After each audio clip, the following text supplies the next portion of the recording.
होइजिवो आणि केते कथा ठाकुर से संपर्क करे कहिसंती मातृ माने स्त्रीर स्वाभिवर्ती होछि सबठार मूल कथा स्वामी हबो इष्टमुखी एवं स्त्री हबो स्वामीमुखी एबोली स्थिति रे भल पिला बा गर्भरे जन्म हबो आज तो पिला जन्म हे सारिछि एणु आज हमर समस्त जीवन मुख्य कथा मनुष्य जीवन रे आज सुख शांति नाही परिवार भितर आज अशांति व्यक्ति दंपति परिवार समाज राष्ट्र जीवन आज ध्वस्त विध्वस्त हेछि तेणु ए परिप्रेक्षी रे ठाकुर हमको ए संपर्क रे जुगे आसिछंती तेणु मनुष्य जीवन रे गुरु ग्रहणर आवश्यकता एकांत अपरिहार्य से कथा तेणु ठाकुर कहते देवी देवता हजार धरी आचार्य जार इष्ट नुहे स्पष्टतर जानी रख जीवन चलारे निहाती भवन मनुष्यर धन संपद बहुत थाई पारे से नगण्य गरीब मध्य होई पारे किंतु जा जीवन रे से प्रेम नाही नीति प्रत्याशा जहार व्याहत से किंतु सर्वहरा सर्वतो भावरे जा जीवन रे गुरु बा आदर्श नाही आदर्श बा गुरु बोली मानिबा जातक रे भगवान रे किनाती से पतित निश्चय और से जते एनलाइटेंड हे होगा काहे की तार पतन बद से एनलाइटेंड के कारण प्रथम कथा दीक्षा ग्रहण दादा कहतिले सदीक्षा ग्रहण आदि ए जो पुरुषमुखी समाज ठाकुर कहले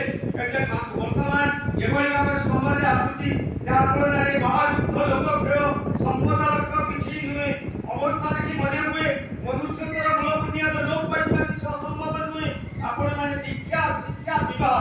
ଏ ତିନୋଟି ଜିନିଷ ଠିକ କରି ଦିଅନ୍ତୁ ସବୁ ଠିକ ହେଇଯିବ କିନ୍ତୁ ସମସ୍ୟା ବଡ଼ ସମାଜରେ ତାଙ୍କର ସତର୍କ ବାଣୀ ଦେଇକି କହିଲେ ଦୁନିଆ ସାମ୍ନାରେ ଏଭଳି ସର୍ବନାଶ ଆସୁଛି ଯାହା ଫଳରେ ମହାଯୁଦ୍ଧ ଲୋକପ୍ରିୟ ସମ୍ପଦ କିଛି ନୁହେଁ ଅବସ୍ଥା ଦେଖି ମନେ ହୁଏ मनुष्यଙ୍କର ମୂଳ ବୁନିୟାଦ ଲୋପ ହୋଇବା କିଛି ଅସମ୍ଭବ ନୁହେଁ ଦୀକ୍ଷା ଶିକ୍ଷା ଆଉ ବିବାହ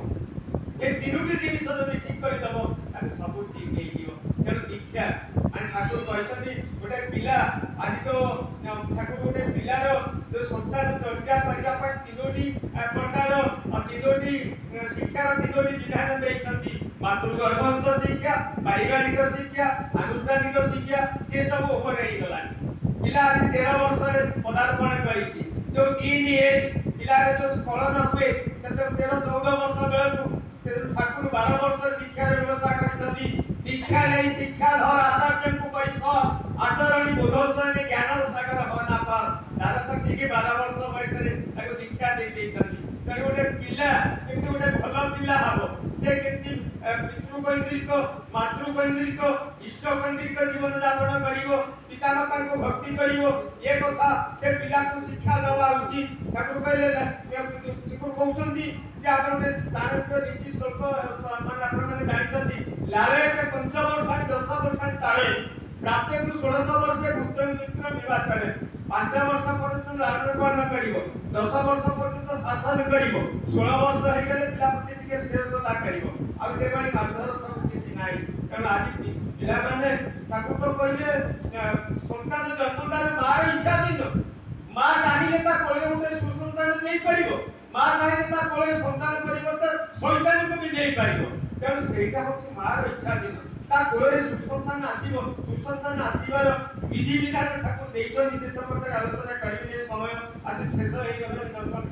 इथिले तेणु कहया माने जिनसटा तेणु आज ए जो ठाकुरंकर शरणापन्न हवा एटा गोटे बड़ गुरुत्वपूर्ण कथा ठाकुर होछंती इष्ट आदर्श आचार्य सद्गुरु से होछंती आपुरेमान पुरुषोत्तम संसतारी आपुरेमान पुरुषोत्तम ताले बोले व्यर्थ हेले तमार जीवन सार्थकता धरण तुले एवं जे ताकर शरणापन्न हुए से आसीछंती ये जीव जगत को उद्धार करिबा पाई मनुष्य को बंचिबा परिवार पथ बदई दबा पाई आज मनुष्य धर्म करिबा पाई सतत व्याकुल किंतु मनुष्य भीतर आज धर्मर संज्ञा नाही मनुष्य जानिछि से अरुआ खाइबा गेरुआ पिंधिबा मंदिर जिबा गीता भागवत पढिबा ये जे धर्म खाली ये कथा ठीक नुहे कारण तार चरण चरित्र आचरण काहे धर्म जदि न फुटिला तो संसारर प्रति कर्मे बाधिल करि रखिबा को की हम से परि धर्म जे आचरण वाक्य कर्म बंचिबा परिवार उच्च हुए ताकई जानि धर्म बोली न हेले धर्म किछि भी नुहे कारण धर्म ठाकुर आज प्रति घर को गोटे देव मंदिर करिबा पई आसीछंती गोटे प्रति मनुष्य को गोटे देव मानवर करिबा पई आसीछंती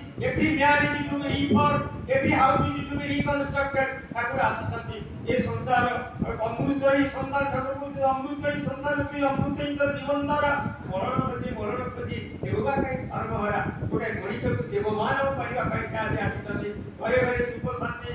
ଆନନ୍ଦର ବାତାବରଣ କରିବା ପାଇଁ ଆସିଛନ୍ତି। ତେଣୁ ମନେ ରଖନ୍ତୁ ଗୁରୁ ଗ୍ରହଣ ଆପଣ ଯେତେ ଦିଅ ଦେବତା ପୂଜନ୍ତୁ, ଯେତେ ଧର୍ମ ସାଧନା କରନ୍ତୁ, ଗୁରୁ ଗ୍ରହଣ ସତ୍ୟାଂଶ ଠାକୁର କହିଲେ ସଦ୍ଗୁରୁଙ୍କର ଶରଣାପନ୍ନ ହୁଅ, ସତନନ୍ଦନ କର ଆଉ ସତ୍ସଙ୍ଗରେ ଆଶ୍ରୟ ଗ୍ରହଣ କର। ମୁଁ ନିଶ୍ଚୟ କହୁଛି ତୁମକୁ ଆଉ ତମର ଉନ୍ନୟନ ପାଇଁ ଖାଇବାକୁ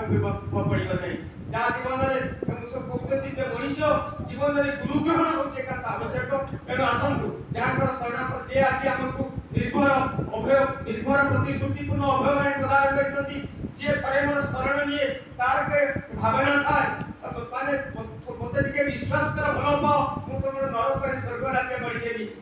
ମାନେ ଠାକୁର କେତେ କଥା କହିଛନ୍ତି। କିଏ କେଉଁଠି ଅଛ, ଶିଖ ବୌଦ୍ଧ ଖ୍ରୀଷ୍ଟାନ ଜୈନ ବ୍ରାହ୍ମଣ ବୈଷ୍ଣବ ଆସ ଚଣ୍ଡାଳ, ଥରେ ମାତ୍ର ପରମାତ୍ମାଙ୍କ ଭାବରେ ଭାବିତ ହୁଅ, ତୁମର ସମସ୍ତ ଜଳ ଯନ୍ତ୍ରଣା ମୁଁ ହେତେରେ ବୁଝିଦେବି। ଦାଦା କହୁଥିଲେ, ଗୁରୁ କୀର୍ତ୍ତନ କରୁଥିଲେ ପୁରୁଷୋତ୍ତମ ଯେ କ୍ୟୁରେବୁଲ ଡିଜିଜ୍, ସେ କଥା କହୁଥିଲେ ପୁରୁଷୋତ୍ତମଙ୍କ ଅଭୟ ଭୟରେ କାଳ ମହାକାଳ ହୁଏ ଲୟ, ମାନେ ମହାକାଳ ମାନେ ମୃତ୍ୟୁ ପାଇଁ ମଧ୍ୟ ଦୂର ହେଇଯାଏ। ତେଣୁ ଆସନ୍ତୁ ଠାକୁର କହିଲେ ସ୍ୱସ୍ତି হবে হুয়া হুয়ান, ভয় নাই আরে ভয় নাই, ইষ্টার্থে প্রাণ দেখছি দান, ঝেয় নাই তার ঝেয় নাই, বন্দে পুরুষোত্তম। জয় গুরু।